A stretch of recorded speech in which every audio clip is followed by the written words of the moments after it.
CBSE ने इस साल के लिए 1 जुलाई से शुरू होने वाली कक्षा 10वीं और 12वीं की बची हुई परीक्षाएं रद्द कर दी हैं। आज सुप्रीम कोर्ट में हुई सुनवाई के दौरान बोर्ड ने अपने इस फैसले की जानकारी दी है।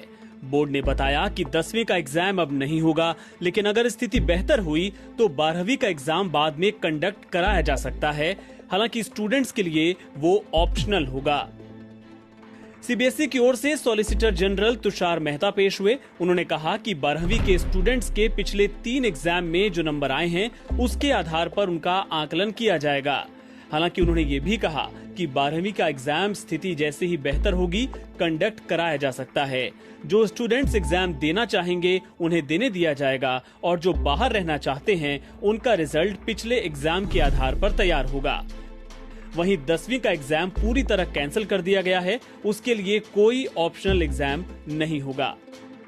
दरअसल मानव संसाधन विकास मंत्रालय के साथ हुई बैठक में बोर्ड के अधिकारियों ने कहा था कि 10वीं कक्षा के इंटरनल असेसमेंट से तो रिजल्ट तैयार करना आसान है, लेकिन 12वीं कक्षा के मामले में इस तरह रिजल्ट तैयार करने में दिक्कत आएगी, क्योंकि 12वीं कक्षा के आधार पर आईआईटी, मेडिकल समेत कई अन्य उच्च शिक्षण संस्थानों में दाखिला मिलता है।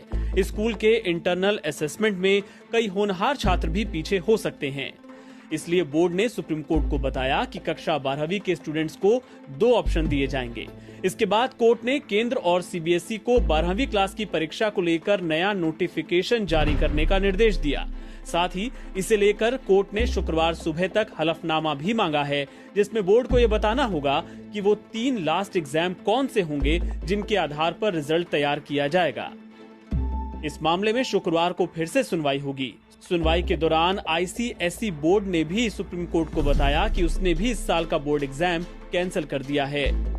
गौरतलब है कि फरवरी-मार्च में चल रही परीक्षाएं कोरोना महामारी के कारण स्थगित कर दी गई थीं। फिर सीबीएसई ने 1 जुलाई से 15 जुलाई तक परीक्षाएं कराए जाने की बात कही थी। इसके लिए बाकायदा विस्तृत डेटशीट भी जारी हो गई थी, लेकिन कोरोना के बढ़ते मामलों को देखते हुए सुप्रीम कोर्ट में कई अभिभावक परीक्षाएं रद्द करवाने की याचिका लेकर पहुंचे थे। महाराष्ट्र, दिल्ली और ओडिशा जैसे कई राज्य भी परीक्षा आयोजित करने में असमर्थ जाहिर करते हुए परीक्षाएं रद्द करने के पक्ष में थे। याचिका में कहा गया था कि एम्स के डेटा के अनुसार कोरोना वायरस आने वाले वक्त में भारत में अपने चरम पर होगा। ऐसे में परीक्षाओं को रद्द किया जाना चाहिए।